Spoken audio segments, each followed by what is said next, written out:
Muhaciratdagi turli Sharq Turkiston va Uyg'ur tashkilotlari Dunyo Uyg'ur qurultiyi atrofiga uyushganligini e'lon qildi.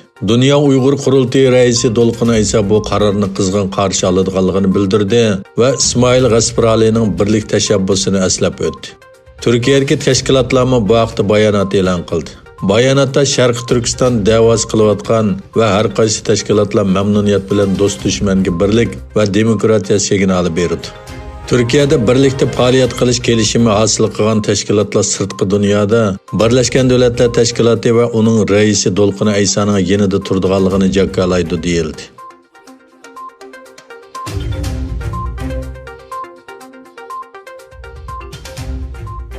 Sharq Turkistonda uzun yillardan buyon irqiy qirg'inchilik elib berib, rayondagi xalqqa rahimsizlarcha ziyonkashlik qilayotgan millionlagan Uyg'urlarni qamab, 100 minglagan kishini o'ldirgan Xitoy hukumatı Amerikadagi irqchilikqa qarshi inkos bildirdi. Irqchilikqa qarshi namoyish butun Amerikaga tarqalgan bir paytda Uyg'urlar qarshi qirg'inchilik elib borgan Beijing hukumatı Washington azonliq millatlarning qonun huquqini qo'g'dish kerak dedi. Xitoy Tashqi ishlar ministrligining bayonotchisi Javlijan Beijingda o'tkazilgan muxbirlarni kutib olish yig'inida Amerika hukumatini irqiy kamsitishni tugatib, azonliq millatlarning qonun huquqini qo'g'dashga chaqirdi. George Floydning o'limining Amerikadagi irqiy kamsitish va soqchilarning vahshiyligining og'irligini ko'rsatib berganligini bayon qilgan Xitoy bayonotchisi mundaq dedi: Qora tanliklarning hayotini qo'g'dash kerak, Amerika bu masalalarni jiddiy hal qilish kerak.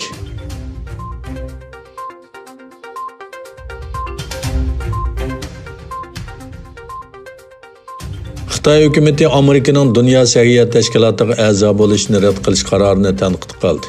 Xitoy Amerikaning yaqindan buyon xalqaro tashkilotlarining ayrilishga odat bo'lib qolganligini o'tirib qo'ydi. Xitoy Tashqi ishlar ministrligining bayonotchisi Javlijan kundalik axborot e'lon qilish yig'inida mundaq dedi: Amerika tashkilotlaridan ayrilish va kelishimlarni bekor qilishga odat bo'lib qoldi.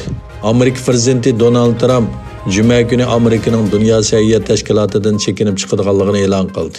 U bu tashkilotni zo'r islohotlarni ilib bormaslik va Xitoyga qo'rchoq bo'lish bilan ayblagan edi.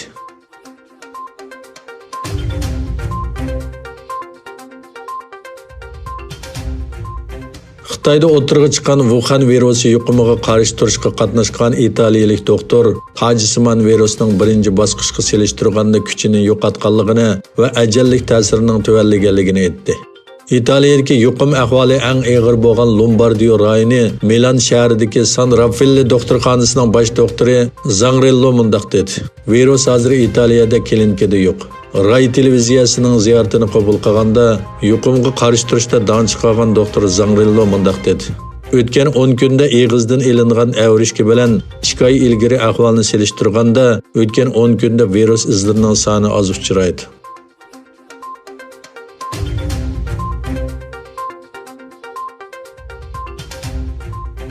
Amerika prezidenti Donald Trump namoyish va zo'ravonlikning kuchayishi sababidan harbiy va milliy qo'g'dinish qismlarining butun mamlakatga o'rinlashtirilganligini e'lon qildi. Amerika Minnesota shtatining Minneapolis shahrida soqchilar tomonidan qo'lga ilinish jarayonida o'ldirilgan qora tanlik George Floyd sababli boshlangan namoyishning ta'siri kuchi davomli oshmoqda.